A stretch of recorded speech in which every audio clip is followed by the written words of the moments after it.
Very lovely good morning to all of you. This is Dr. Pooja, and today is our third live session of biochemistry. Now, in the past 2 days, we had finished up with the chemistry of carbohydrates, and now we are going to start up with the metabolism. Okay, so let's just briefly give you a gist of what all we covered in the last 2 days. Let me see who all are there in the class. Okay, good morning, everyone. Yeah, yeah. Good morning, Dilkush. I hope you got the notes. I have already posted the notes in my Telegram channel. So if you have any problem, you can ask me. Okay. So, beta, till now, what we have studied is we have studied the chemistry. Chemistry means how carbohydrates look like. So, beta, you joined my channel. In that, I have already shared the notes. Yesterday itself, only I shared. So, what is the structure of carbohydrates? It's Biochemistry by Dr. Pooja Jhauri. My Telegram channel name is Biochemistry. There only you will find it.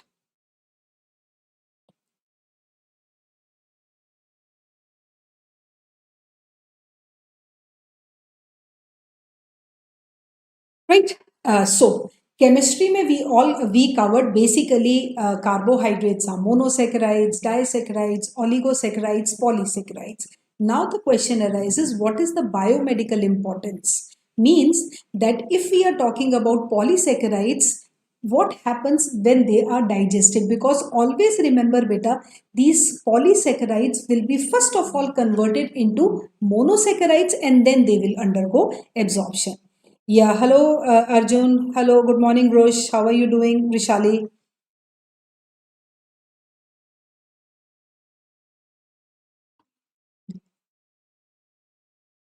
Right.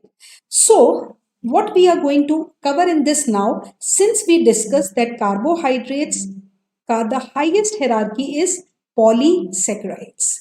These polysaccharides will be finally broken into monosaccharides. And that is what digestion says.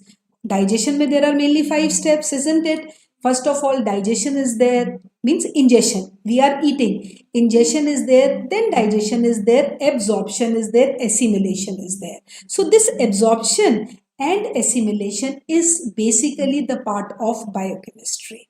Okay. So these monosaccharides will undergo absorption.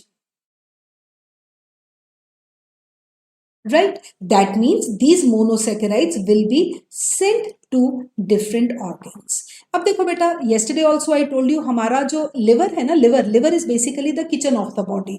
Everything is basically stored in the liver, or from the liver it is distributed everywhere. Okay, so first of all, how this absorption takes place, right? Up there are physiologically 3 disaccharides which are important. Now, what are the physiologically important disaccharides? Can anybody name them? Glucose is there, right? Fructose is there, and galactose is there, right? These are the 3 physiologically important disaccharides which will be absorbed and they will be sent for further assimilation. Because why we eat food? To get energy. Because these are the ones which will be broken down in the body to give energy to us, right?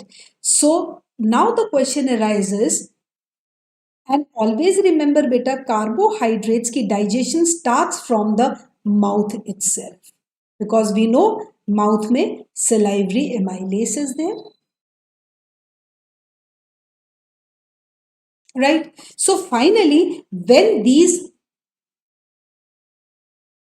reach the intestines, then they are absorbed. अब जैसे I'll just give you one common example. जैसे suppose if you go to the school, if you go to the college, you always need a transport, isn't it? वैसे if the normally suppose your institute from your house is say 14 kilometers, 15 kilometers, you always go for a means of transport. So same is the case with glucose, fructose and galactose. They will search for suitable transporters to be transported from the intestines to different organs. Okay, so what are these transporters? How they function and how they help these monosaccharides to reach the respective organs. This is what we are going to study in today's lecture. As you can see the heading also, it is what? Glucose transporters and then glycolysis. Okay, so first of all, I will just discuss what are these transporters. Now, different modes of transport you have already studied in your previous classes. Overall, I'll say that we can say one is active transport, one is passive transport. Right. We all know active transport requires energy. Passive transport, no energy is required. Right. Active में they always move along the concentration gradient. And passive में again, sorry, I am writing like this. This is against the concentration gradient. That's why they require energy. And this is along the concentration gradient. Means simple, high to low. Okay, now coming over to glucose transporters, sodium is the mineral. Very important. Sodium is required for the transport of glucose. Right? Very, very important. Sodium is the mineral which is required for the transport. Now see what happens is there are two type of transport. Two types of transport. So if we talk about one is just now I told you active transport which is sodium dependent. Very, very important. One mode of transport is active which is sodium dependent. Okay, that means it is dependent on sodium. So it will be active. And another mode is simple facilitative mode of transport. Right? So if we talk about active transport, the first point is against the concentration gradient, right? Requires energy. And there are two type of sodium dependent transporters, S-GLUT1 and S-GLUT. S stands for sodium here. So sodium dependent glucose transporters, sodium dependent glucose transporters. This GLUT1 is for glucose and galactose, whereas GLUT2 is exclusively for glucose. Right. And if we talk about facultative or facilitative, whatever we can say, or I will write facultative. Right. Here it is along the concentration gradient.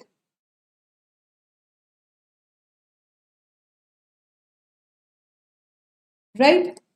No energy is required.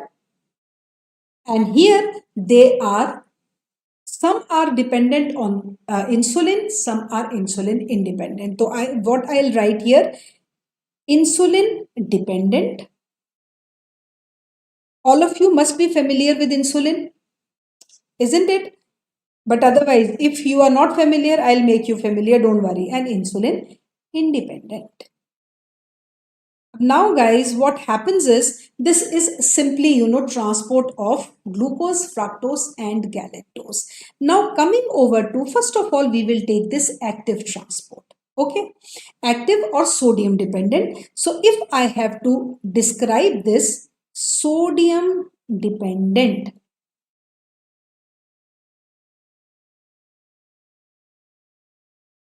Okay, now what happens here is, say suppose this is the brush border of the intestines like this, and this is say circulation, right? Up now when we are having a diet rich in carbohydrates, automatically the concentration of glucose will be more. Okay, and say this is your,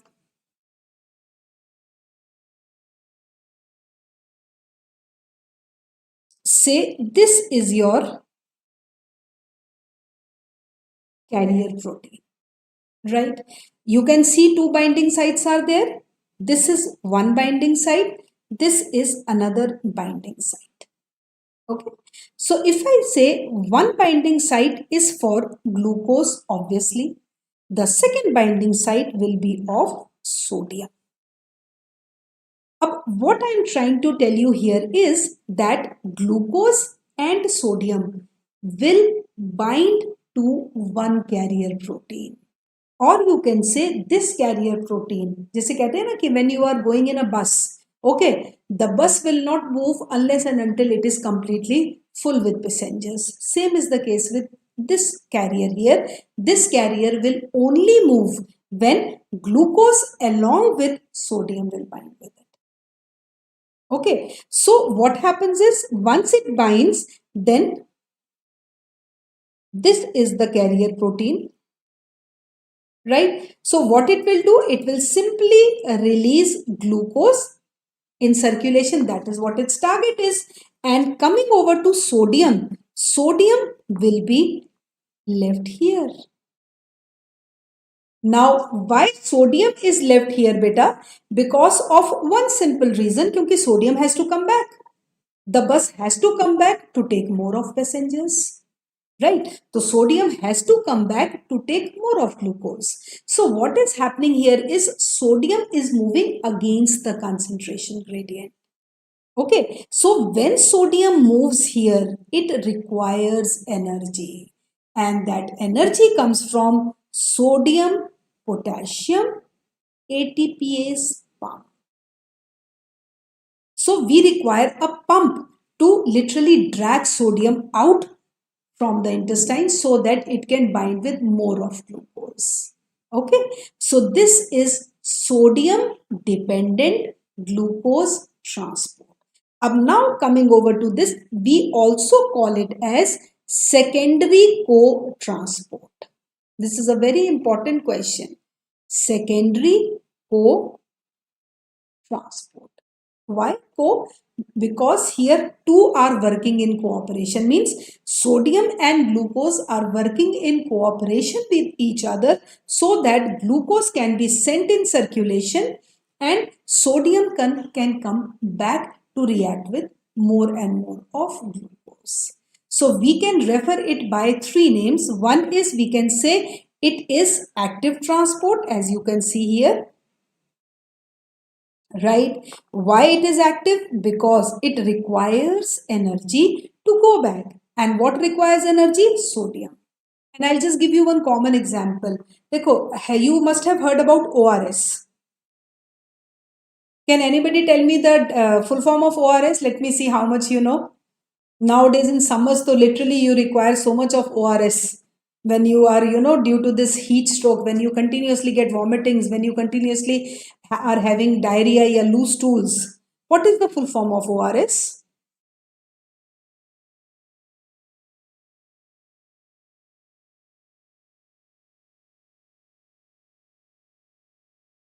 Beta, ORS stands for oral rehydration therapy.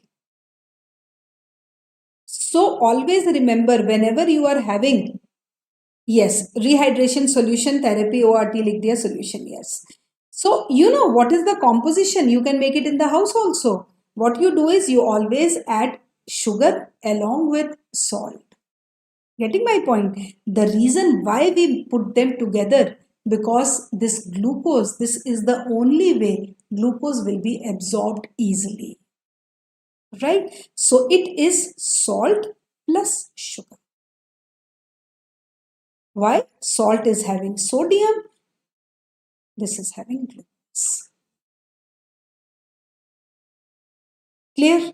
So this is how you have to remember, and I'll just show you the diagram also. This is the diagram. This is a clear-cut diagram where you can see how this is being transported.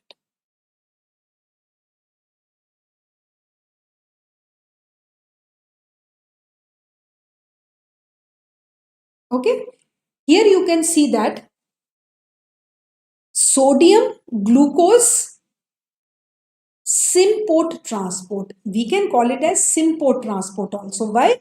Because sim fusion hai. Here you can see glucose can bind only when it is having sodium. You are seeing this? Glucose can bind only when sodium is there. Okay, so this is how it goes. That is why it is also known as secondary active transport. So what happens is glucose and sodium are binding. Sodium will have to come back. Sodium glucose symport transporter releases glucose into the cytoplasm or into circulation where glucose will be oxidized and loads glucose. Karta kahan se? It loads glucose from outside and leaves glucose inside, and sodium goes back again to bring in more of glucose. So that is why it is secondary active transport. That is why it is known as co-transport. That is why it is known as active transport. Is it clear to all of you? This is very, very important. This question comes in the exam. और कैसे आता है? Question is asked like this, that how sodium and glucose are linked together during the transportation process, or simply define secondary co-transport. What role has sodium to play in the transport of glucose? Okay? Clear? So if you are understanding, no, just give me a thumbs up after that. And if you are not understanding, you can ask me, because beta, these are very interesting and very basic concepts. Because when we are going to study the metabolism, you will see it is all interrelated. और अगर ज़्यादा अच्छा लगता है तो you can give a heart also. Okay, right? So this is how glucose is transported with the help of sodium. आया नहीं thumbs up कोई?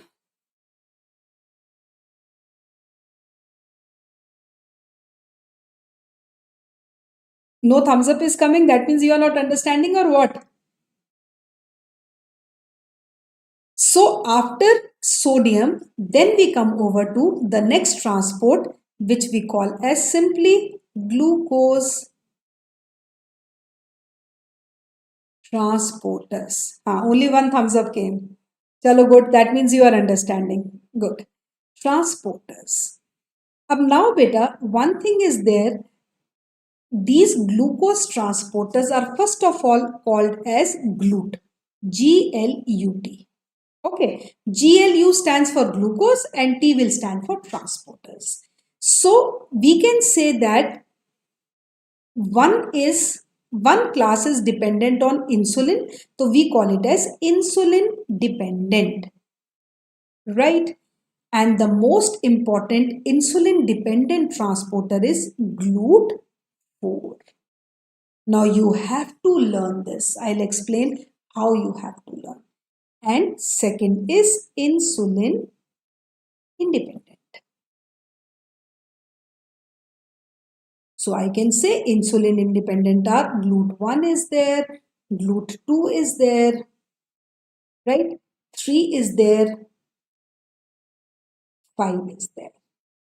Basically, overall, there are 12 glucose transporters, but here we will be discussing 5 because they are the major ones. Okay, so GLUT4 is dependent on insulin, and 1, 2, 3, and 5 are independent of insulin, means they do not require insulin for their transport. Okay, now Coming over to, first of all, we will take GLUT1. Always remember GLUT1 transport समझ गए, they will transport glucose to the RBCs. Very, very important. GLUT2 will help in the transportation of glucose to the beta cells of pancreas. Right? Then GLUT3 will take glucose to the neurons. Right? And GLUT4 will take to the, इसके लिए the mnemonic is HAS. HAS stands for heart muscle. Right? A stands for adipose tissue. And S stands for skeletal muscle. Right? And GLUT5 is for fructose, so it will take it to the sperms mainly. Okay? Like this. So I'll just write, this is the transporter and this is the organ where it takes place. Right. Now, if we talk about GLUT1 and GLUT3. GLUT1 and GLUT3 work at minimal basal uptake.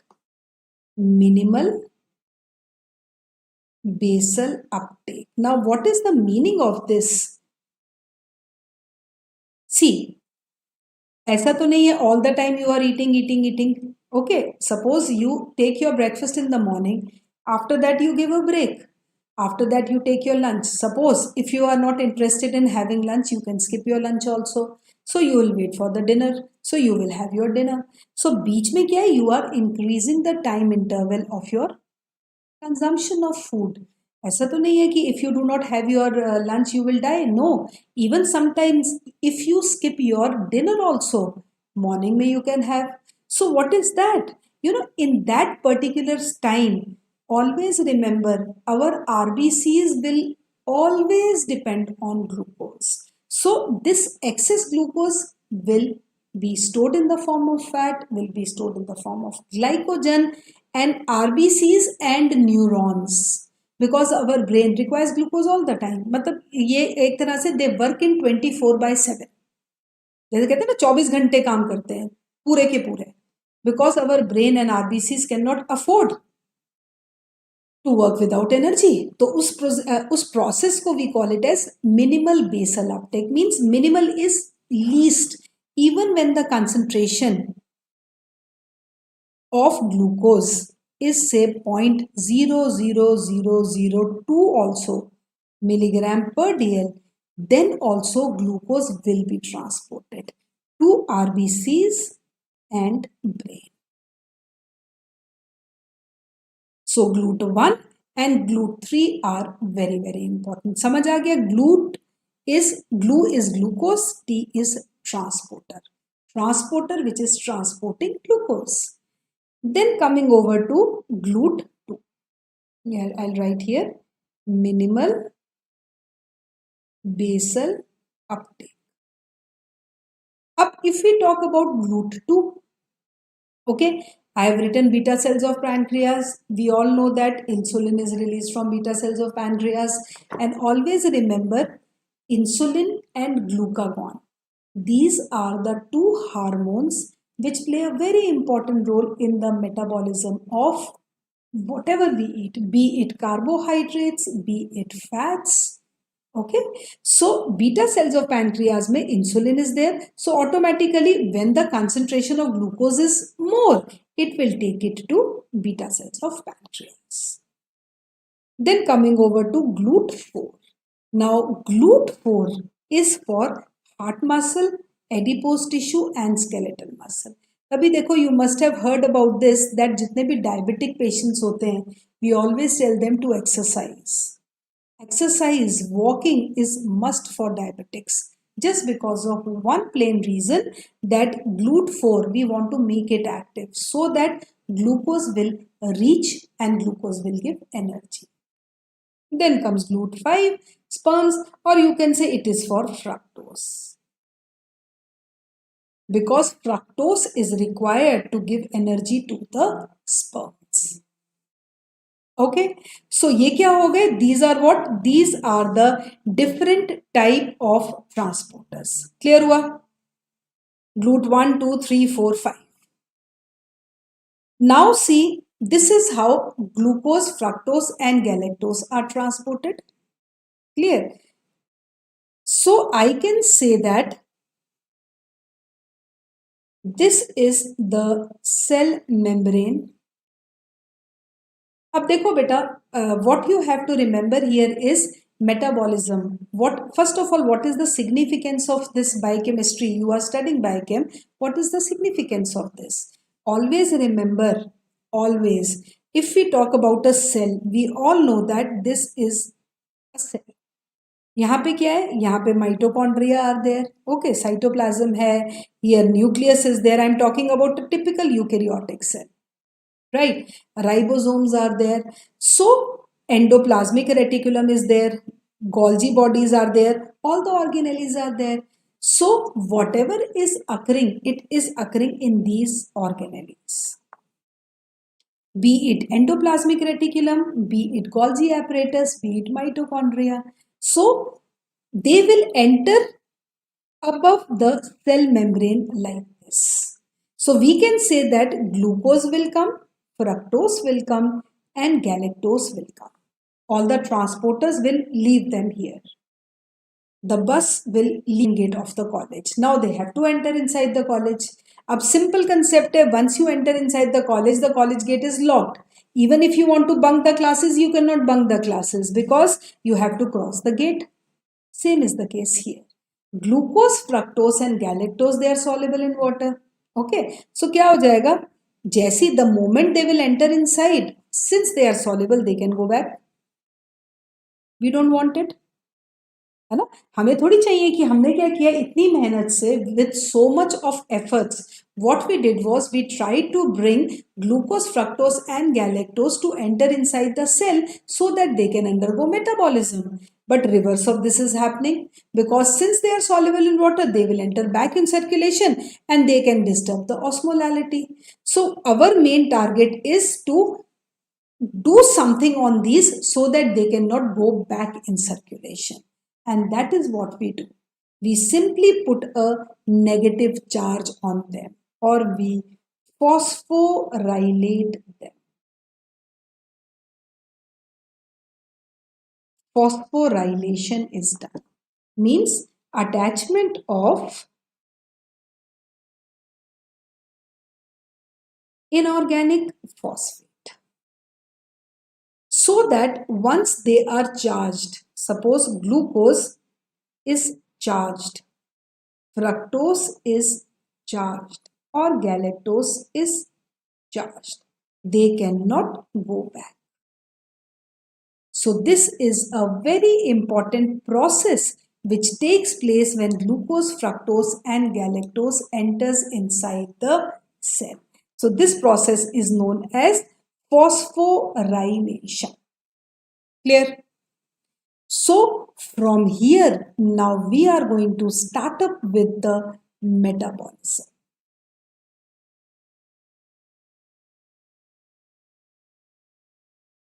Right?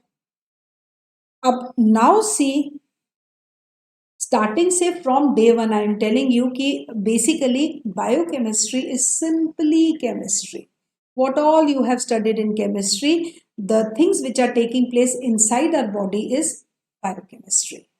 So this metabolism is actually of two types, right? One is catabolism and one is anabolism.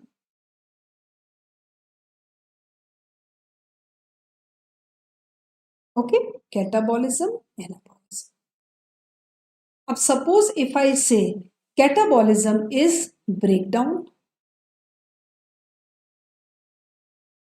anabolism is synthesis, right? If I say synthesis of something is taking place, what will happen? Automatically energy will be given to synthesize something. So I can say that A plus B in the presence of energy will give C. So this will be a anabolic reaction. On the other hand, catabolism is C will be broken down into A plus B. So energy will be released. So I can say that metabolism is catabolism plus anabolism. So whatever energy is released during the breakdown of something, that energy is taken during the formation of something. So this is the crux of entire metabolism. What my point? Whatever energy is used for the synthesis of something, right? It will be released during the breakdown of something. That is what is of first law of thermodynamics says. As per first law of thermodynamics, energy can neither be created nor be destroyed. It is simply converted from one form to another. This is the basis. Energy can neither be created nor destroyed. It will be simply converted from one form to another. And that is what is exactly happens in the body. So, whenever we are eating something, then anabolic reactions are taking place. Whenever we are not eating something, because the body requires energy, breakdown processes will take place. So, catabolism plus anabolism is equal to metabolism. Right? And if we talk about carbohydrate metabolism, because here we are studying the carbohydrates, right? So carbohydrates के metabolism में always remember there are two pathways. One is major pathway of oxidation and other is minor pathway of oxidation, right?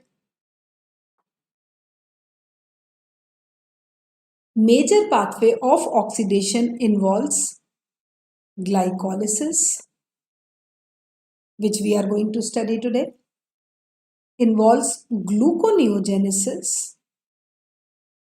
These all spellings beta you have to learn because here we cannot fiddle with the spellings. Glycolysis, gluconeogenesis, glycogenesis,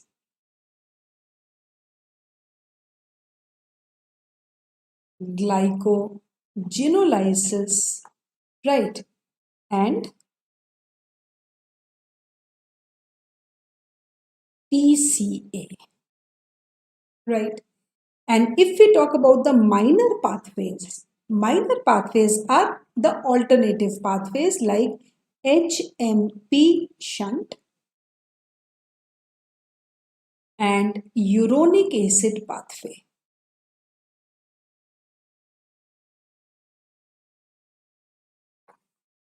Clear? So some are major pathways of the body, some are minor pathways of the body, right? So first of all, we are going to study glycolysis. Very, very important. Clear? Now, what all you should know about in fact, before starting up with the metabolism, there are three stages of our body. Once we are done up with the entire biochemistry, then I will explain to you that how our body responds to different phases. So the most important phase of our body is fed state. एक होती है fed state, means when we are eating something and the body has gone into post-absorptive stage. After some time, then the fasting stage starts. Fasting stage may vary. Early fasting,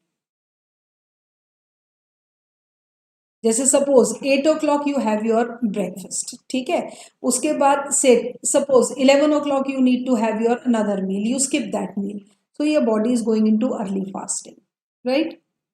Then little bit, say 2 to 3 hours, then it will be 4 to 5 hours, then it will be 6 to 7 hours. This is how you are increasing the time interval of fasting. अब जैसे अभी मैंने बताया कि suppose if you are not in a mood of having your lunch, you are skipping lunch. Suppose you don't want to have dinner, you have skipped dinner also. Okay, so after 2 days, since 2 days fasting will be there, but after not having anything for the past 12 to 24 hours, your body undergoes starvation. Your body tissues are starved. मतलब क्या है कि you are wanting, you are asking for food. Tissues are asking because they require energy. Our heart has to pump blood, brain has to function. So many other adipose tissue is there which has to give energy. So many organs are there which will require energy. So starvation is prolonged fasting.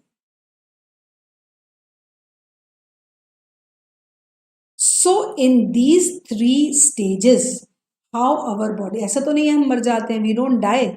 Even if we are not having food for 2-3 days, then also we can be fit enough. So what is happening in this fed state and fasting stage and starvation? This is all the homeostasis of the body played by catabolism plus anabolism. So this is all is metabolism. So we will see that in these 3 different stages, how our body reacts. What are the processes which will occur in the body, whether it will be glycolysis, whether it will be gluconeogenesis, glycogenolysis, HMP shunt. This all we are going to cover up in metabolism. Is it clear to all of you, beta?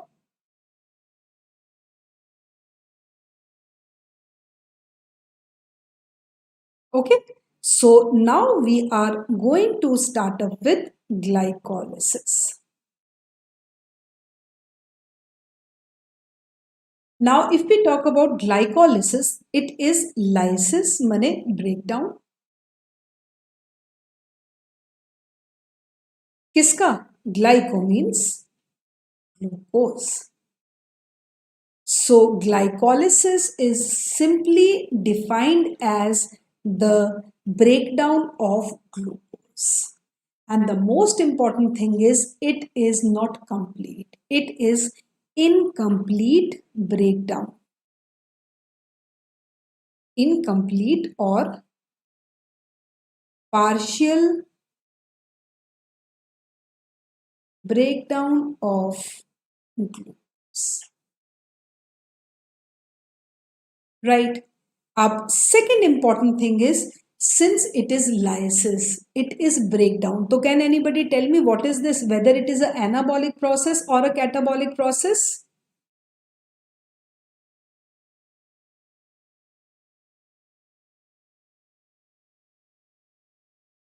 Dilkhush, Arjun, Rush, glycolysis, what kind of process is this glycolysis? Whether it is a catabolic process or whether it is an anabolic process? Very good, it is a catabolic process.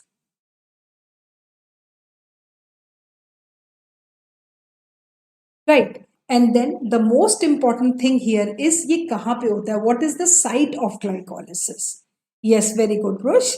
Site of glycolysis is cytoplasm.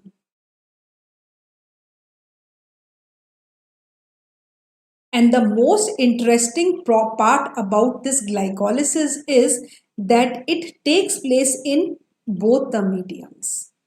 It takes place in both the mediums. Means it takes place in aerobic medium also, right, and anaerobic also. So it takes place aerobically as well as anaerobically. Aerobically means in the presence of oxygen, and anaerobically means in the absence of oxygen. Right?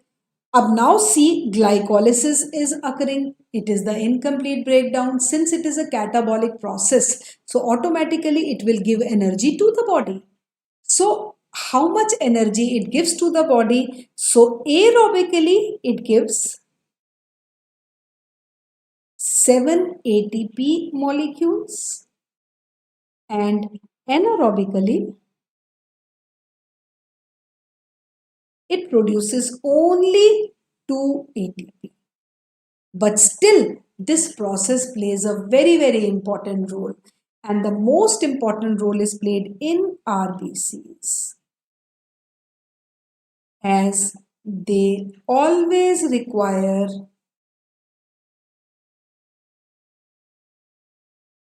glucose for energy. Right? So we can say that these are the important points about glycolysis. Then this glycolysis takes place in 3 phases. One is energy investment phase.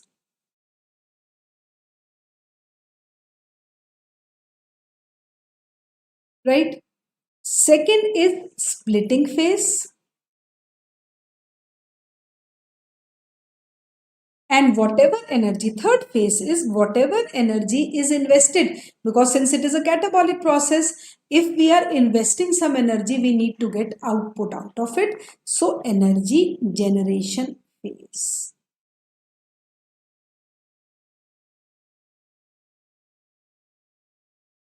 Right.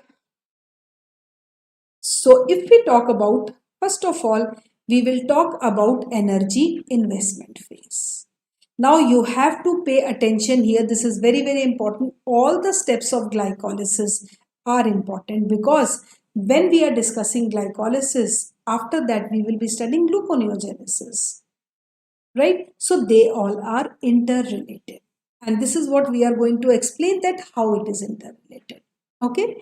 And then the last point here is that in glycolysis, 3 steps are irreversible. 3 steps are irreversible. Right? And always remember, whatsoever are the irreversible steps, they become the regulatory steps, because in biochemistry, regulation is very important. Without regulation, we cannot come to any conclusion. Very important. Okay, so what are those 3 steps? The 3 steps are, first is glucose is converted to form glucose 6 phosphate. This is a irreversible step. Second step is fructose 6 phosphate to fructose 1,6 bisphosphate. Right?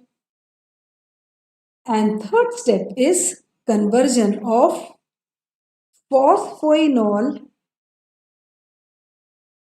pyruvate to pyruvate. These are the 3 irreversible steps in glycolysis. First step is catalyzed.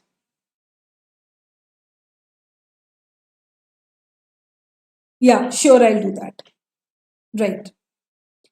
So glucose is converted to glucose 6 phosphate in the presence of hexokinase. Okay. And simply we can say ATP is utilized here. I'll discuss these steps one by one. Second is fructose 6 phosphate is converted to fructose 1,6 bisphosphate. So here the enzyme is phosphofructokinase. Again ATP is utilized here. And last step is phosphoenol pyruvate to pyruvate where ATP is generated back. So this is energy generation phase and ATP. So these are the three irreversible steps of glycolysis. Clear? Now coming over to the process of glycolysis. See, if we talk about the first step is glucose will be converted to glucose 6 phosphate. And I told you this is an irreversible step, so we will write it like this. And here one molecule of ATP will be consumed. One ATP consumed. And we can say here the enzyme is hexokinase or the enzyme is glucokinase. Clear? Now once this glucose 6 phosphate is produced, it will undergo a reversible process forming fructose 6 phosphate. Right? Here the enzyme is phosphohexoisomerase. Now this is a very important question, beta. In glycolysis, so many questions have been asked. Okay?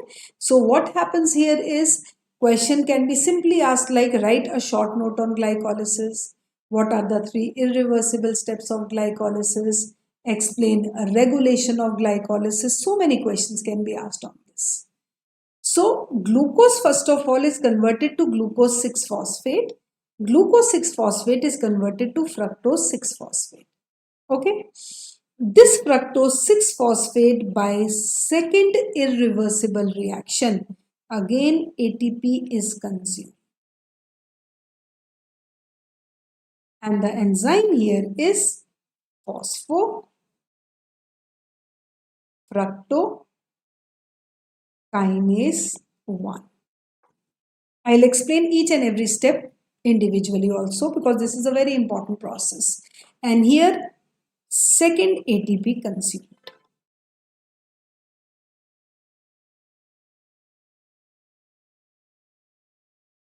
Right? Now this fructose 6 phosphate will be converted to fructose 1,6 bisphosphate. Okay. So here we finish up with the first phase, that is energy investment phase.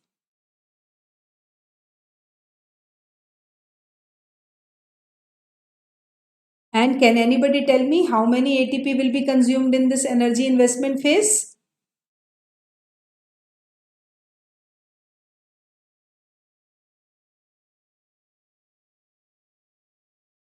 Anyone? Beta, I can say that 2 ATP will be consumed, 1 ATP here and the other ATP here.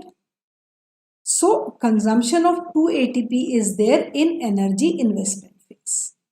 Then once this occurs, it undergoes splitting. Splitting takes place in the presence of aldolase.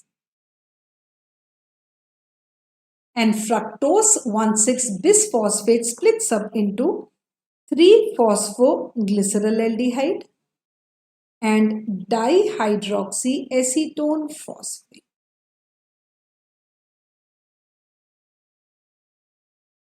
3-phosphoglyceraldehyde and dihydroxyacetone phosphate and these two are linked as isomers. And the enzyme here is triose phosphate isomerase. Right? So we can say that glucose forms glucose 6-phosphate. Glucose 6-phosphate forms fructose 6-phosphate. This forms fructose 1,6-bisphosphate, which splits up to form 3-phosphoglyceraldehyde and dihydroxyacetone phosphate.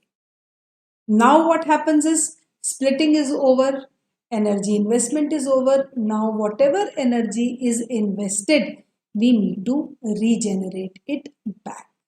So how it is regenerated? This 3-phosphoglyceric acid will be converted into 1,3-bisphosphoglyceric acid. Now always remember one thing. This is oxidation. And this is the only aerobic reaction of glycolysis. And here what happens is NAD will be converted into NADH plus H positive. And since oxidation is there, the name of the enzyme will be 1,3-bisphosphoglycerate dehydrogenase. An inorganic phosphate will come and it will be oxidized. Right. Now what happens is once this 1,3-bisphosphoglyceric acid is produced, this is going to form ATP. Now I am going to ask you, can you tell me 1,3-bisphosphoglyceric acid will be converted to what? Let me see. Because glycolysis you people study in your previous classes also. Can anybody tell me beta? This 1,3-bisphosphoglyceric acid will be converted into what?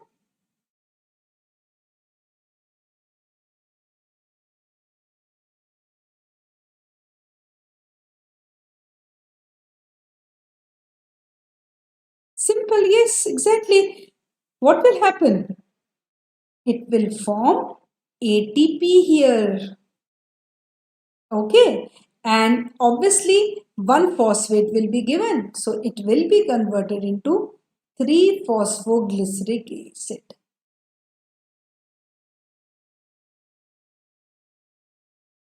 So I can say that 3-phosphoglyceraldehyde, which is converted into 1,3-bisphosphoglyceric acid simply by oxidation, then will be converted into 3-phosphoglyceraldehyde to acid. So this is an aldehyde and this is an acid. Alright, and here 2 ATP are synthesized. 2 ATP produced. Right, now see this 3-PGA, 3-phosphoglyceric acid will simply shift phosphate. Now you can see that one thing you must be noticing, these are all reversible reactions. Only first, third are the so far irreversible reactions. Okay. So this 3-PGA will be converted into 2-PGA. The name of the enzyme here is simple. Here I didn't write the name of the enzyme. Here it will be kinase. Right. And here it will be simply phosphoglyceromutase. Phosphoglyceromutase. Right. Now, once this 2-PGA is produced, then what will happen? This 2-PGA will be converted into again by a reversible reaction. Now, this reaction is very, very important. यहाँ पे water molecule is given out. Dehydration is there and the enzyme is enolase. and 2-PGA is converted into PEP, and you can say water molecule is given. Then the last step is this PEP is converted by a irreversible reaction to pyruvate.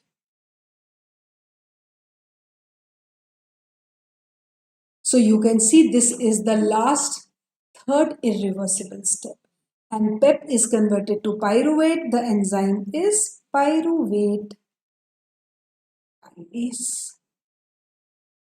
And we can simply say again, ATP will be produced.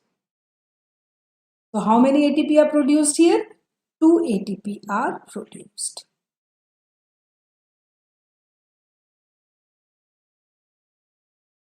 Right? So if I have to summarize the entire glycolysis, I can simply say that the first step is conversion of glucose to glucose 6-phosphate.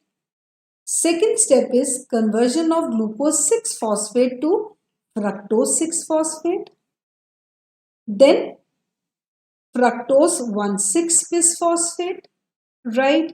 Then you can see splitting occurs and it forms 3-phosphoglyceric acid and dihydroxyacetone phosphate. So whatever is the fate of this will be the fate of this. And then this 3-PGA will be converted into 1,3-bisphosphoglyceric acid. The name of the enzyme is dehydrogenase. Then 3-PGA, then 2-PGA, and in the end, PEP and pyruvic acid are produced. So pyruvic acid is having this type of structure. Right? So I can say that 2 molecules of pyruvate will be produced which has 3 carbon atoms. This is what I am trying to say, and that is why I can say that this is incomplete oxidation.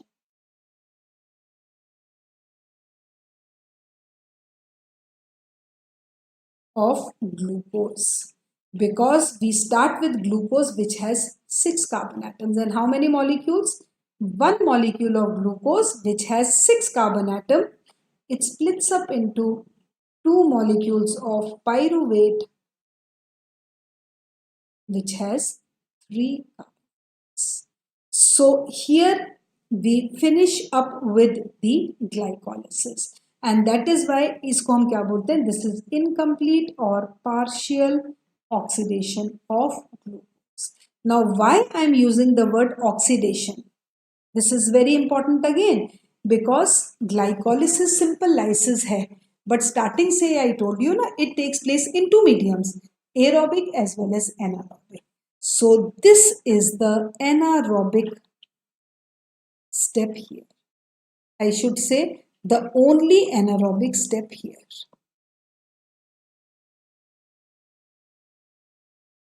Right? Dehydrogenase or oxidation is there. So these are the steps of glycolysis. Energy investment phase, energy generation phase, and in between splitting phase is there. I hope glycolysis is clear to all of you.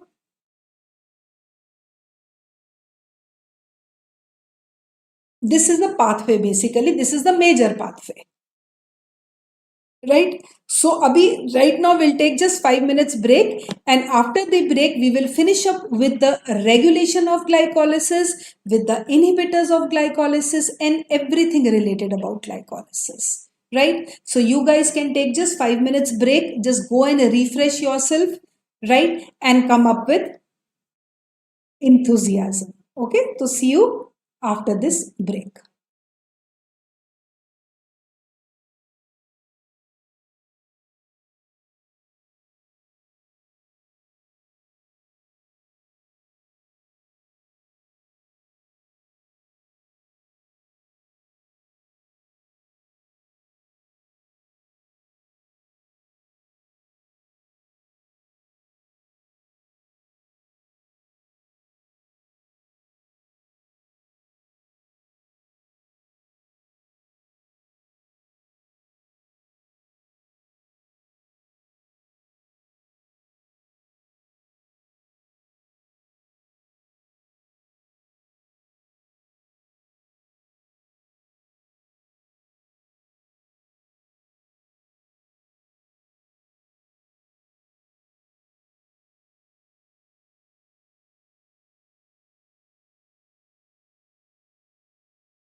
Yeah. Now let's start. Okay. So incomplete oxidation of one molecule of glucose is giving how many molecules of pyruvate? Two molecules of pyruvate.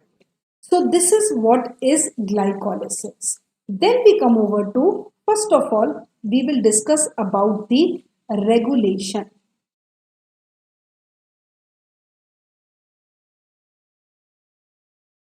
Right. Now see beta, regulation is very, very important in biochemistry. Why it is important? Because you should know to what extent a process is occurring, what are the factors regulating, matlab when it should occur, when it should not occur. That is what is regulation all about. So if we talk about the regulation, obviously the three irreversible steps will become the regulatory steps. It's quite obvious. So coming over to the irreversible steps, again I will write, first is conversion of glucose to glucose 6-phosphate, conversion of fructose 6-phosphate to fructose 1,6-bisphosphate, and conversion of pep to 5. So coming over to, this is hexokinase, this is phosphofructokinase 1, and this is pyruvate kinase. Now see what happens is, I will take the first reaction. First of all, glucose is converted to glucose 6-phosphate. Okay, so here there are basically two enzymes. One is hexokinase, the other is glucokinase. Glucokinase ko you can write it as C also, or it is simple glucokinase. And ATP is being utilized here. That is what I told you just now. Now see, the first mode of regulation is feedback inhibition. Jaise for example, if I say the concentration of glucose 6-phosphate increases, it inhibits its own synthesis. Jaise for example, I'll take your this thing. If you are listening to the lecture, okay, and suppose if you are unable, say if I am teaching you continuously for 4-5 hours, you people have your threshold. After 2 hours, you will say, no, we are not understanding whatever ma'am is saying. Okay. So when you cross your threshold, what will happen? You are not ready to accept that. So it's like your inner side. You might leave the class and go also. Right. So here also, whenever the concentration of the product starts increasing or accumulating, it starts inhibiting its own production. So it is known as product inhibition,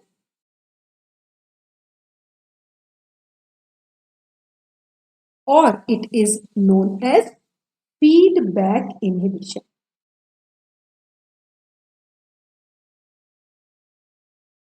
Right? And we can say that whenever I will say that accumulation of the product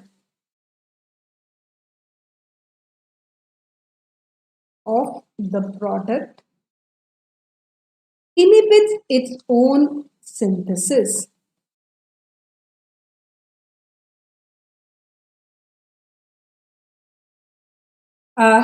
Roshali, my this thing is clear to you? My screen and my voice is audible to all of you?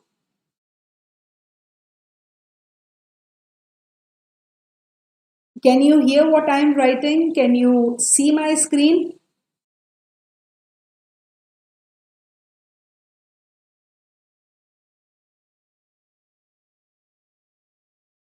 Can you guys hear what I am saying?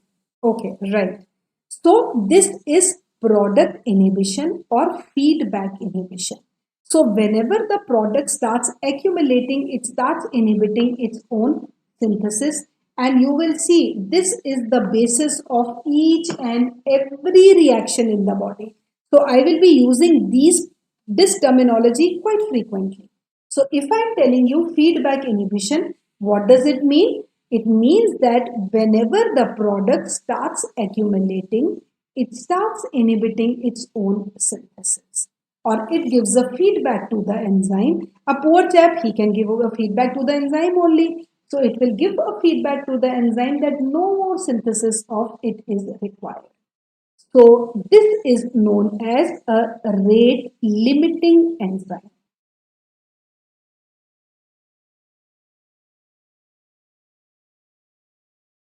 So I can say that hexokinase is a rate limiting enzyme of glycolysis.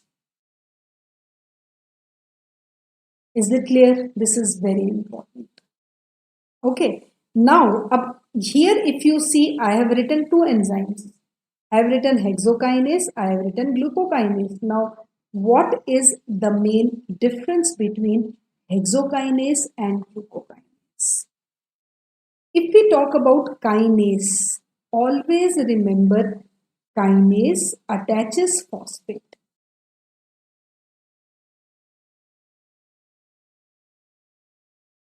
Always. Right? Be it hexokinase, be it glucokinase, be it fructokinase, be it any kinase, galactokinase. Wherever you will find the term kinase, it means it will attach this inorganic phosphate. Okay, and you can see that hexokinase recipe, it is a rate limiting enzyme, and kinase है. अब the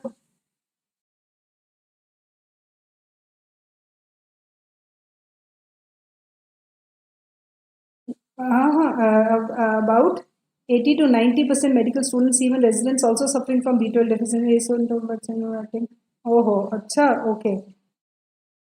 Better B12, those who are B12 deficient, no? So, there are other alternatives also. Generally, vegans are having low B12 levels. So, you can go for other fortified cereals and all. You can go for soya milk. You can go for almond milk. There are so many other things. If you cannot eat non-veg, there are other supplements also for that. KK and Rush. This is soya milk is very good. Almond milk is very good. Then that Swiss cottage cheese is very good. So you can take that. They are also the rich sources of B12. But they can basically, suffice that. Okay. But don't worry, B12 ka we will take it in detail when we will discuss vitamins. Abhi I have just given you a hint that you can go for fortified cereals like soya milk and all. And it is available in the malls and all. So try to have that. Okay, so this is your reaction 1. Up now I have written two enzymes, hexokinase. Now this is very important, very, very important. You have to understand this. Hexokinase and glucokinase. First of all, you will be surprised to know that ये जो glucokinase है, this is nothing but this is hexokinase 4. Means hexokinase की fourth form is glucokinase. In other words, I can say that. ठीक है? अब what are the main features या what are the differences? Now see, this hexokinase is present in all the tissues.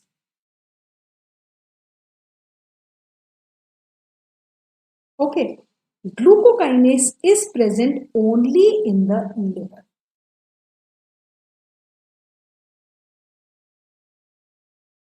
Right. Second point is hexokinase. Okay, hexokinase has very low Km.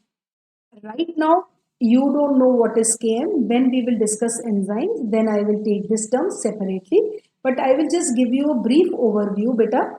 Km is basically a constant.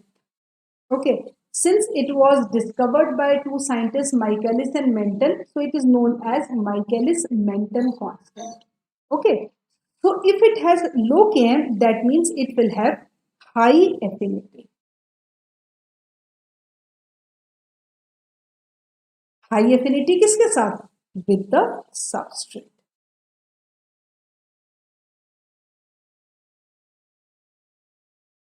Right. And if we talk about glucokinase, glucokinase is acting reverse of it. If it has low Km, this will have high Km.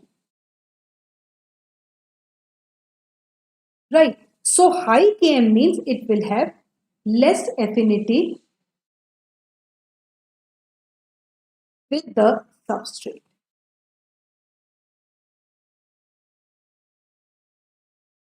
Clear? Clear, beta?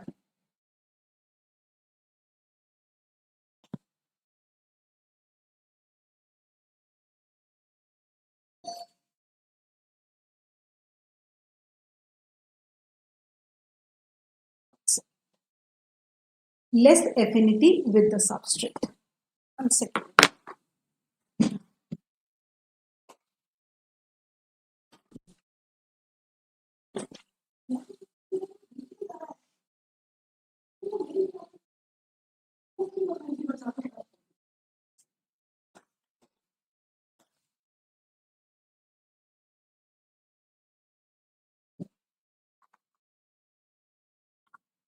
Right.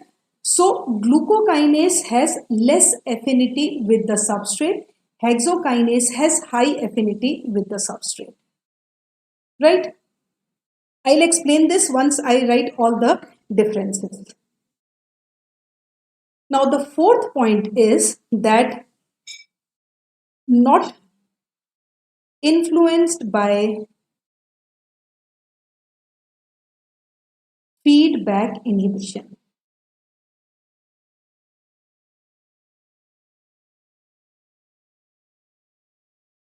And glucokinase is always, basically what happens here is, I'll just, one second. I'll explain this step. This Km is inversely proportional to the affinity of the enzyme with the substrate. Okay, it means that you know what is inversely proportional. If I say low Km, that means it will have high affinity with the substrate. If I say it has high Km, it will have lesser affinity with the substrate.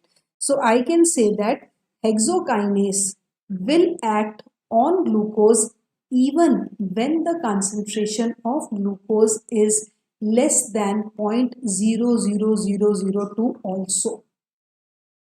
Getting my point? मतलब उसकी इतनी हाई, मतलब if I have to explain it I will just take the example of best friends forever होते हैं ना, BFFs क्या होते हैं कि they are so much attach to each other, even if when person is saying something, even if he is not saying something, the other friend will come to know what he is thinking. So same is the case here. Even if the concentration of glucose is too less, then also hexokinase is going to work. It will work at lowest concentration of glucose also. Right?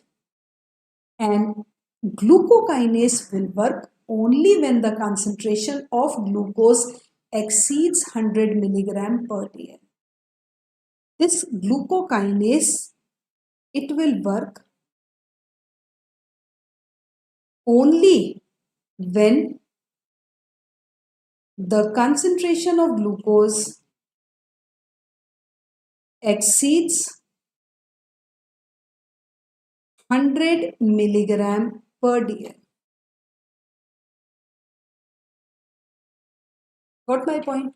This is the basic difference between glucokinase and hexokinase. Is it clear, beta?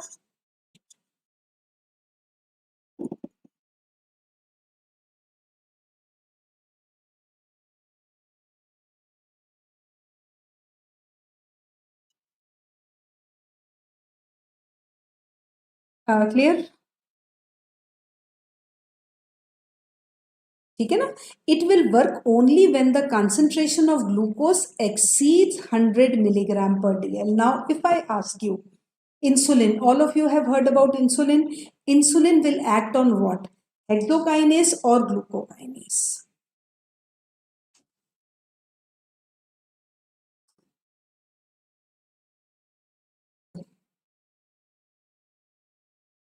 Tell me.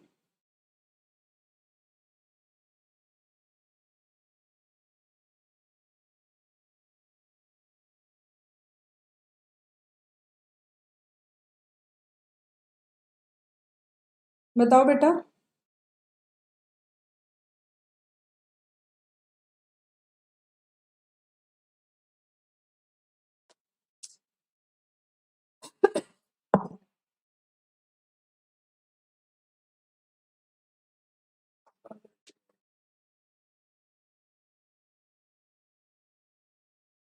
Anyone बेटा, just think about it. What I am trying to tell you here is insulin किस पे act करेगा?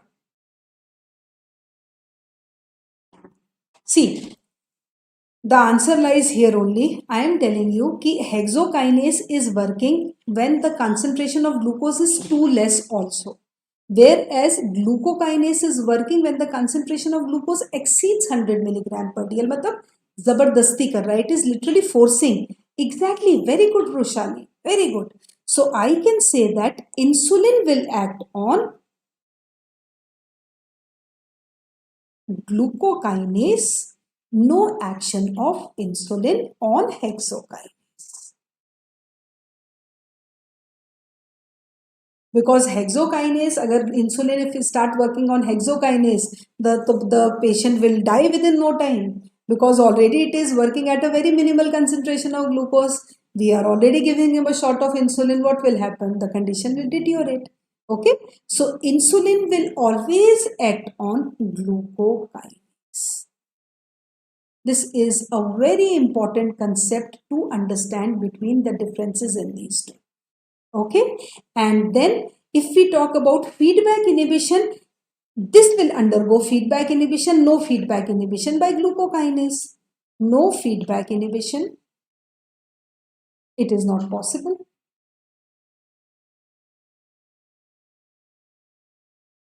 And here feedback inhibition. Just now, that's what I told to you people just now. I hope it is clear to all of you. So we can say that I'll just quickly revise this hexokinase and glucokinase. This is a very important question, generally asked most of the times in your class. What is the basic difference? Hexokinase will be operative all the time, so it is present in all the tissues. But glucokinase is present only in the liver. Second important difference is hexokinase has low Km, glucokinase has high Km. Low Km means it has high affinity, like best friends forever. And glucokinase has less affinity, so glucokinase is forced to work only when the concentration of glucose is more than 100 milligram per dl, and that is why it is present in the liver. Okay, then it will work at lower concentration. Wherever insulin shot is given, it will never act on hexokinase. Insulin will always act on glucokinase. So these are the main differences, and hexokinase is a first rate limiting enzyme of glycolysis. Very, very important. Because sometimes the question is asked in the university exam like this: what are the 3 regulatory enzymes of glycolysis? And suppose if the question is of 10 marks, you have to write. Then second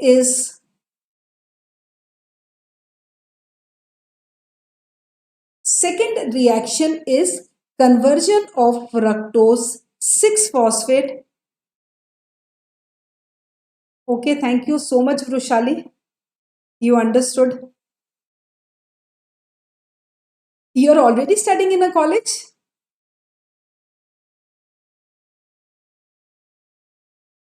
Are you already studying in some college, beta? Because I am explaining you as per taking all courses in my mind. So if you are studying in a college right now, these are the questions which can be asked in short answer, in long answers, in very long answers, because this is the pattern of questions everywhere, where whatever university you people are studying in, right? Then fructose 6-phosphate is converted to fructose 1,6 bisphosphate. अब ये जो reaction है, this is a very very important reaction. Why this is an important reaction? Because the enzyme first of all is PFK. Okay, I'll just explain about this enzyme. Phosphofructokinase. Right, so this enzyme has two activities. It's a bifunctional enzyme. Phosphofructokinase 1 and 2. So here PFK1 is acting.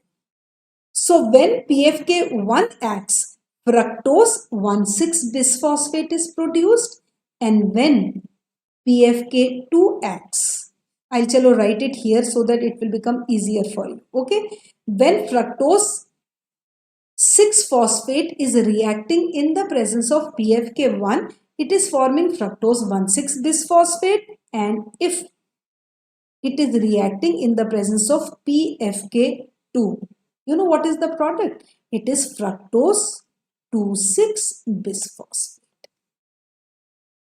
Right. Now one more addition I just want to bring it. See, if it is written bi or di, it is wrong. It is always bis. Bis means adjacent. Adjacent means जैसे 2,6 position पे phosphate is attached. Okay. Now what is the difference in these two reactions? This reaction is a irreversible reaction. Excuse me. Right? Excuse me. This reaction is strictly a irreversible reaction, and this reaction is reversible. Means fructose 2,6-bisphosphate can be converted into fructose 6-phosphate. The enzyme is fructose 2,6-bisphosphatase. Got my point? So what I am trying to tell you here is that fructose 6-phosphate is converted into fructose 1,6-bisphosphate by a irreversible step in the presence of PFK1, and 6-phosphate is converted into fructose 2,6-bisphosphate in the presence of PFK2, and this is the rate limiting enzyme of glycolysis, not this one. This is not a rate limiting enzyme. PFK1 is a rate limiting enzyme. And you know what? Limiting enzyme. The most important feature about this is a rate committed enzyme also. Got my point? I'll explain why.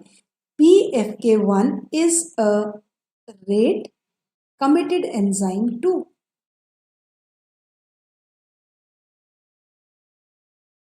Just suppose if I take your example, now you people are studying in first year, okay, or you are preparing for your exam, you are determined to clear the exam, you are committed to clear the exam. So if you are committed to clear the exam, you won't go anywhere. ऐसा नहीं है, you will start reading some other subject, you will study only the medical subject so that you want to be at par with this. Okay, so what happens here is when fructose 6-phosphate combines with PFK1, it is bound to undergo glycolysis. मतलब this is the only fate of fructose 1,6-bisphosphate. It will undergo only and only glycolysis. Okay, and if I compare this reaction with this reaction, because this might come into your minds that here madam has not written rate committed enzyme, here madam has written only rate limiting enzyme. Why? Because glucose 6-phosphate is not committed to glycolysis. It is along with glycolysis, it is committed to so many other things, because it can undergo glycogenesis, it can undergo gluconeogenesis, HMP shunt, uronic acid pathway. So it is not only committed to glycolysis. So you can say that it's a kind of flirt enzyme, I should say. So hexokinase being flirt, it is not committed to only one reaction. Whereas PFK1 is a very sensible enzyme, very dedicated enzyme and very committed enzyme to only 1,6-bisphosphate which will enter glycolysis. So this is the most important crux which you have to understand, that PFK is a rate limiting enzyme as well as rate committed enzyme.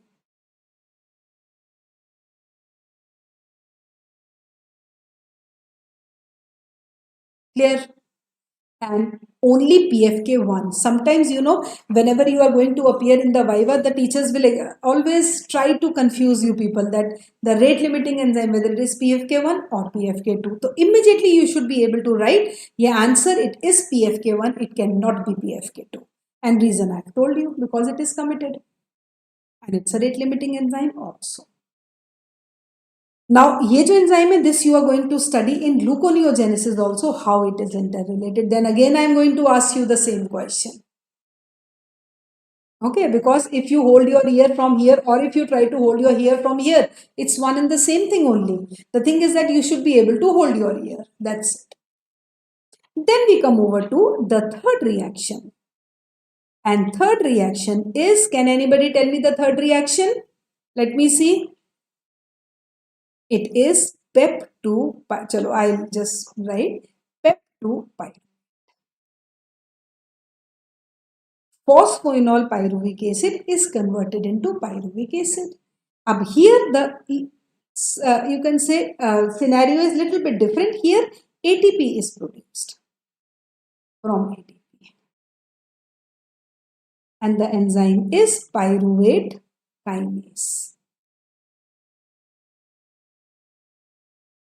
Okay, now see, here it is simple rate limiting. I'll just write pyruvate kinase is a rate limiting enzyme.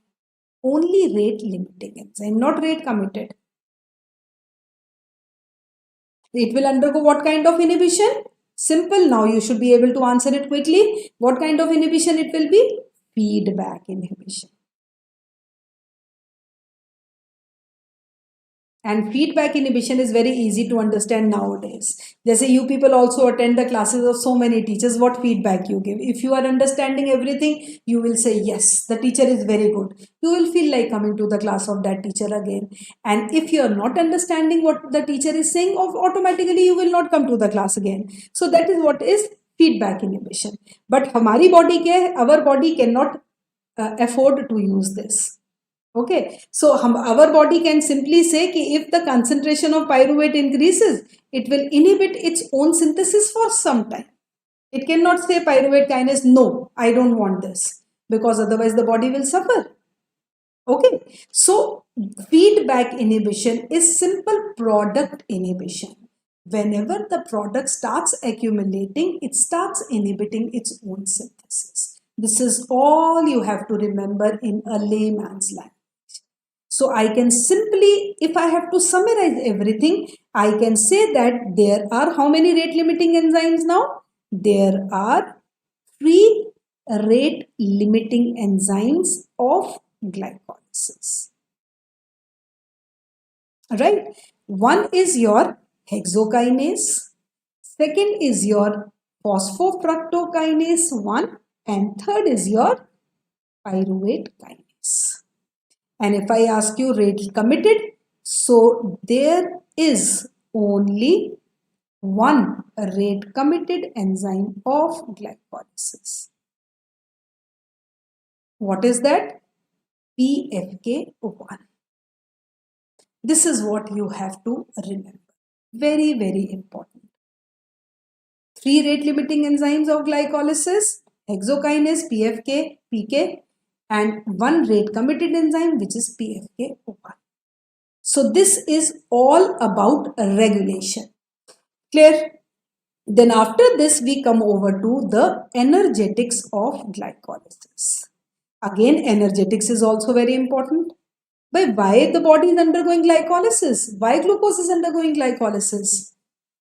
Right? Because glucose has to undergo glycolysis because it is giving 7 ATP molecules in the presence of oxygen, and even in the absence of oxygen it is giving 2 ATP molecules, so it has to undergo.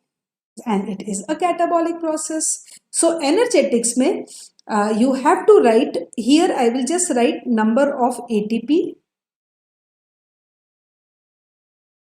Okay. Yeah, I will write the number of reactions here. Okay, I'll just make it more simple. Here I will write the reactions, and here I will write number of ATP produced, and here I will write number of ATP consumed.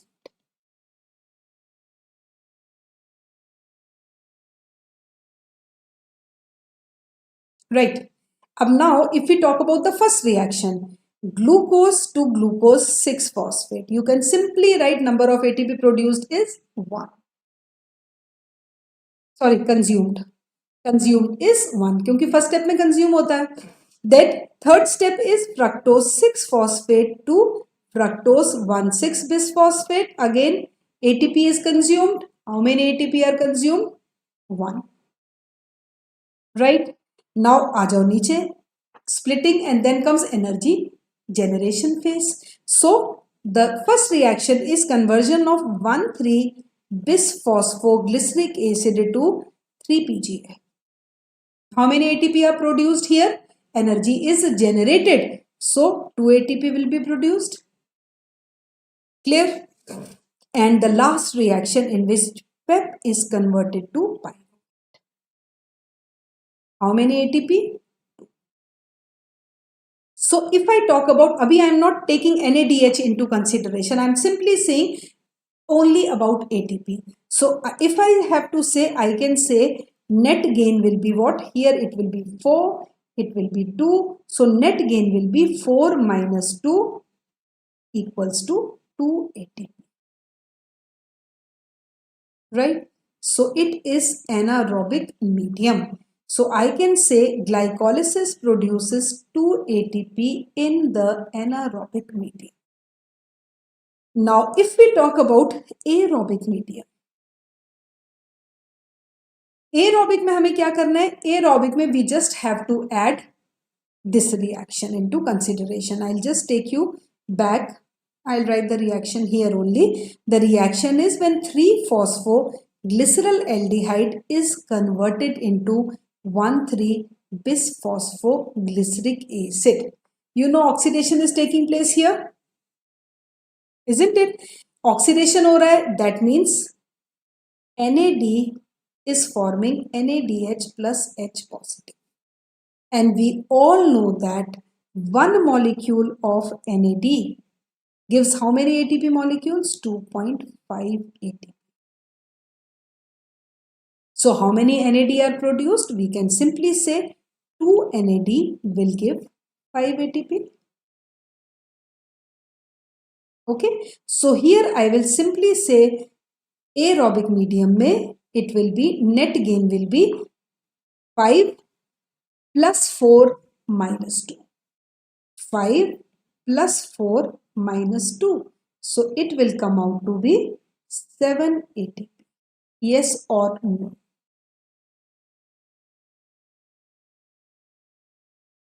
Is it clear?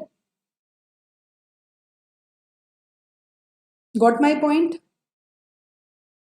Why there is a difference between aerobic and anaerobic medium? Anaerobically, it will simply produce 4 minus 2, 2 ATP. But aerobically, we have to include NADH plus H positive. Because beta, this is the only reaction of glycolysis where this is being produced. Is it clear? Only Vrush is the one who is giving a thumbs up. That means only Vrushali is the one who is understanding.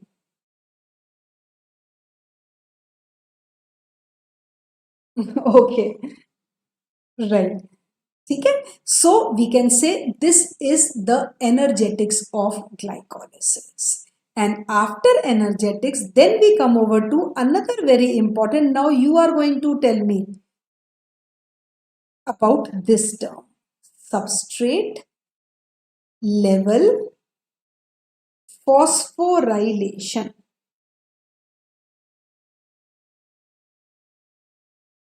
Now see, in science, if we talk about the terminology. Everything is clear from here. Phosphorylation means attachment of inorganic phosphate, okay? Or you can say formation of ATP. Up from where this phosphate is coming?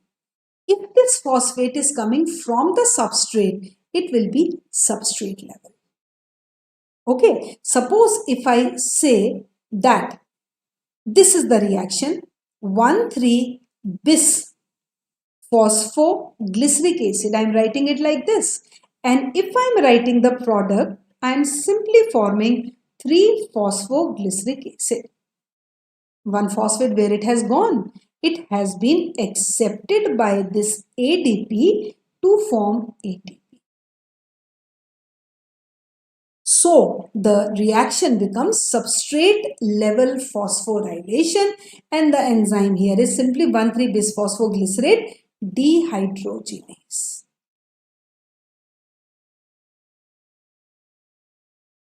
Right? So this is first reaction of glycolysis depicting substrate level phosphorylation.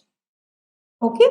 Then second step is conversion of phosphoenol pyruvate. Ab again, if you see phosphoenol pyruvate hai, it is being converted into pyruvate. So phosphoenol pyruvate will be converted to pyruvate only when ADP will take this inorganic phosphate to form ATP. And again, the enzyme here is pyruvate.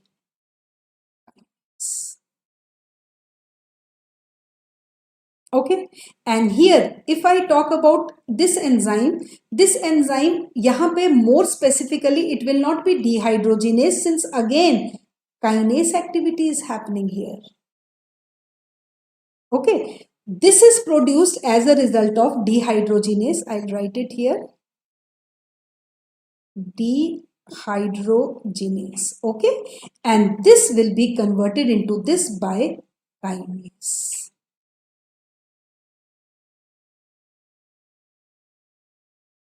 Is it clear? So one should eat a phosphorus which is more in garlic. Yes, exactly, you are right. Garlic is a very rich source of antioxidant because garlics are having those flavonoids and alkaloids, no, which are very, very beneficial for the body. So this is your substrate level phosphorylation, in which there is attachment of inorganic phosphate at the expense of the substrate, or I can define it as synthesis of ATP when the inorganic phosphate is coming from the substrate. So you can say there are only two reactions in glycolysis which are example of substrate level phosphorylation. I hope it is clear. Then after substrate level, then we come over to inhibitors of glycolysis.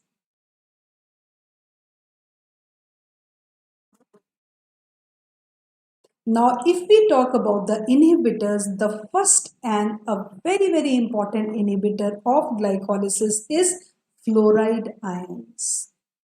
Fluoride ions inhibit enolase. Now, can anybody tell me, beta, enolase कौन सा reaction catalyze करता है? What is the reaction catalyzed by enolase? Enolase converts, tell me, chalo, I'll write 2 PGA to, isn't it? That is what I told you there also. if you see glycolysis, I told you that 3 PGA to 2 PGA, okay, fine. There is a shift from third to second position. Then once this 2 PGA is produced, it will undergo dehydration. I told you dehydration or loss of water, and it will form PEG. So fluoride ions are inhibiting enolase. Okay, now what is the significance of these fluoride ions? Right? Now I'll just give you one common example. Let me see how much you people notice. Whenever, exactly, very good KK for blood glucose estimation. Very good. See, whenever a technician comes to withdraw blood in your house, he will always, before taking out blood, he will always ask you ki what parameters you have to get yourself assessed, whether you want to go for lipid profile, liver profile, or glucose. So if you say glucose, you must have noticed the vials are different. Vial means the vacuolators in which the sample is collected. They are always different for CBC, for other parameters. So for glucose particularly, we always take a grey colored vial. Why that grey colored vial? Because this grey colored vial mein, the box, this one, it is having a anticoagulant along with sodium fluoride. Purpose of adding an anticoagulant, we all know. Why we add sodium fluoride? The reason is, now once he has taken your blood sample, he has to go to the lab also. Okay, he will keep the serum, the blood for separation into the serum. Clot banega, he has to remove the clot. So when he is taking the sample from your house to to his workplace, what will happen is glycolysis will keep on going, because life of RBCs is 120 days. And always keep one thing in mind. I am telling you from day one, our RBCs, whether the body is in fed state, whether it is in fasting state, whether it is in starvation, it always depends on glucose for energy. Okay, so automatically it will give wrong results, because the purpose of adding addition of sodium fluoride for glucose estimation, for glucose estimation stops glycolysis. So obviously, if glycolysis is stopped, you don't have that tension in your mind. You can take the sample, you can separate it, and then you can evaluate glucose. And this is a very important question, beta. Why? The purpose of adding fluoride ions is just to stop glycolysis, because the life of RBCs is 120 days. So we have to stop it. So this is first inhibitor, and second inhibitor is arsenite. Or arsenite is an inhibitor of dehydrogenase, 3-phosphoglyceraldehyde dehydrogenase. So these two are the inhibitors of glycolysis. Clear? I hope till here it is clear to all of you. Then the last topic which is left in glycolysis is Rappaport Lubrin shunt. Rappaport Lubrin shunt. Right?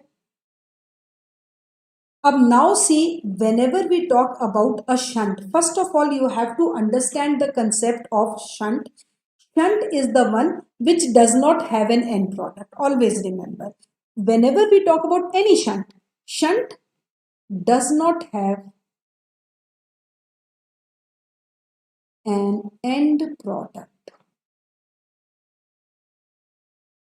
ठीक है, अगर उसका end product नहीं है, that means वो क्या करेगी? It will form something and it will merge itself into something.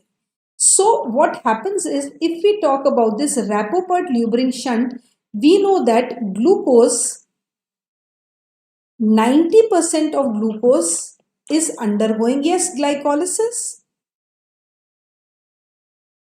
10% of glucose enters this RLS, Rapoport Lubrin shunt. Now, what is this shunt?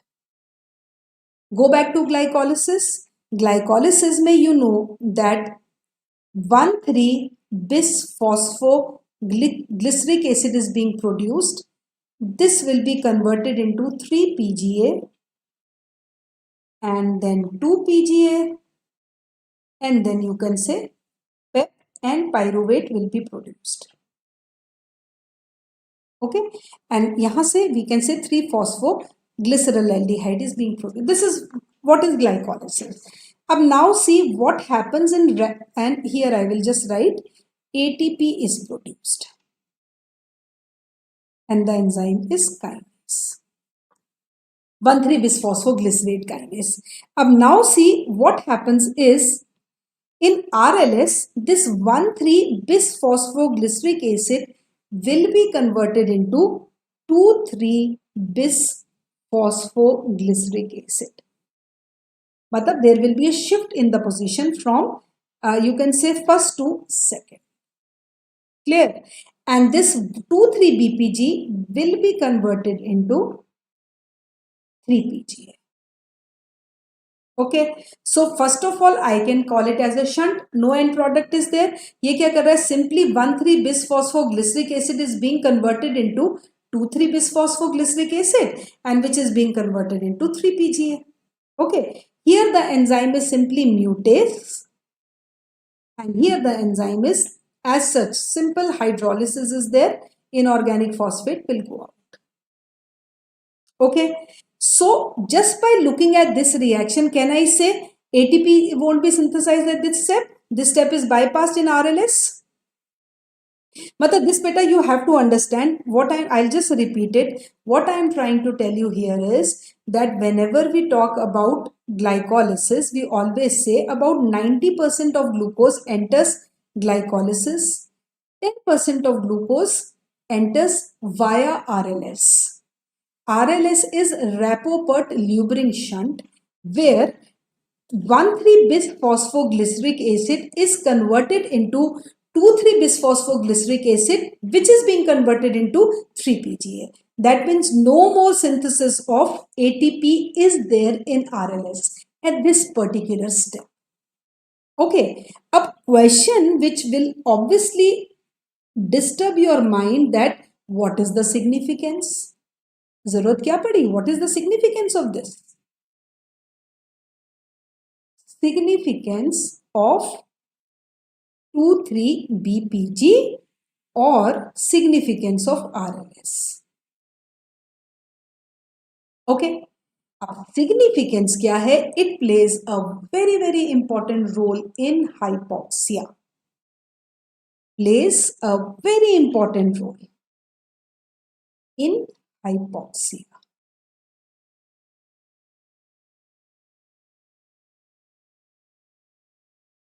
Now basically what happens in our hypoxia? देखो वैसे भी whenever you go to some high altitude, I would say, जैसे if you go to any mountain or go for trekking and all, so you have that kind of breathlessness, so you start breathing like that कि मतलब it's like it's not a shallow breathing. Okay, so you will start breathing loudly also, so that oxygen should go from head to toe. This is what your target is. So what happens is, during hypoxia, when the concentration of oxygen decreases, this RLS increases, specifically when hypoxia is there. So if RLS increases, so what happens is, you can say 2,3-BPG will also increase, its concentration will increase. So increased concentration of 2,3-BPG will unload maximum oxygen to the tissues.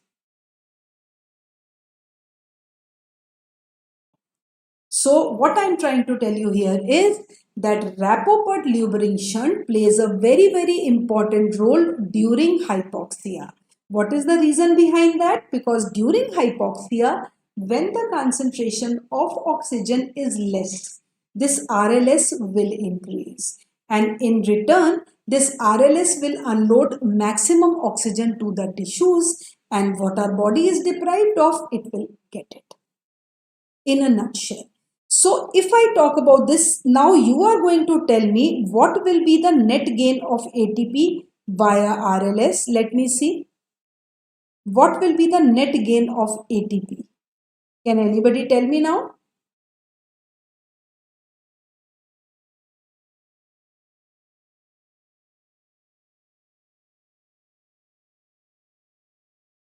Anyone beta? The net gain of ATP via RLS. Exactly, very good KK. It will be 0. It cannot be 2, it cannot be 4, it cannot be 6, it will be 0. Has everybody understood why it will be 0? This is a very important concept, and this is the question also which is asked, that even though RLS does not give rise to any ATP, still it proves to be a boon during hypoxia. It plays a very important role when the concentration of oxygen immediately drops down. Why? Because it has nothing to do with ATP. It will simply unload maximum oxygen to the tissues by forming 2,3-bisphosphoglyceric acid. So this is what is a Rapoport lubricant shunt. Because here net gain of ATP 2 minus 2 equals 0.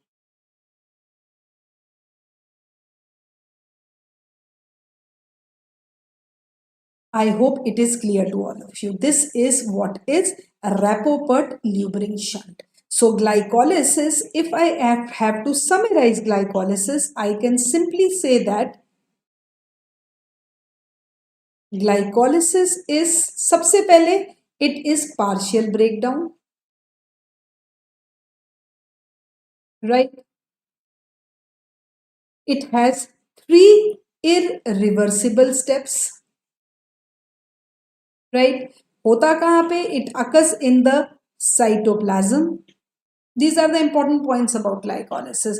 What kind of process is glycolysis? It is a catabolic process, right? Then another important point about glycolysis is it has 3 rate limiting enzymes and 1 rate committed enzyme. Aerobic medium, it produces 7 ATP. Anaerobically, it produces 2 ATP, right?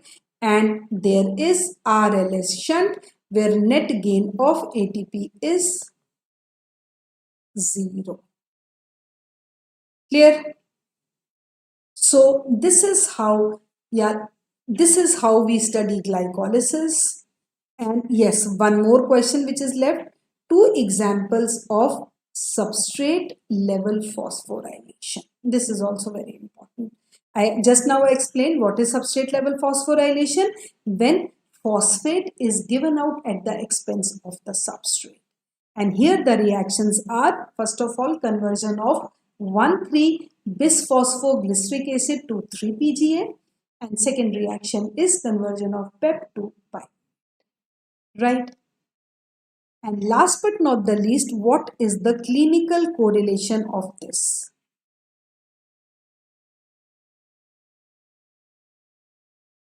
Clinical correlation is that hemolytic anemia is caused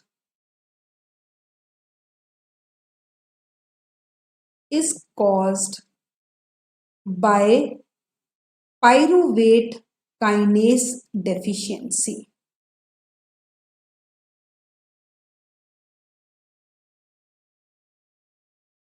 Deficiency of pyruvate kinase will lead to hemolytic anemia, because एक तो pyruvate kinase is the rate limiting enzyme of this, right, of glycolysis. Clear? And this also we are going to again study in detail when we will discuss about HMP shunt, which also leads to hemolytic anemia. Clear? So I hope till glycolysis everything is clear to all of you. Any questions? Any questions, beta? Any queries?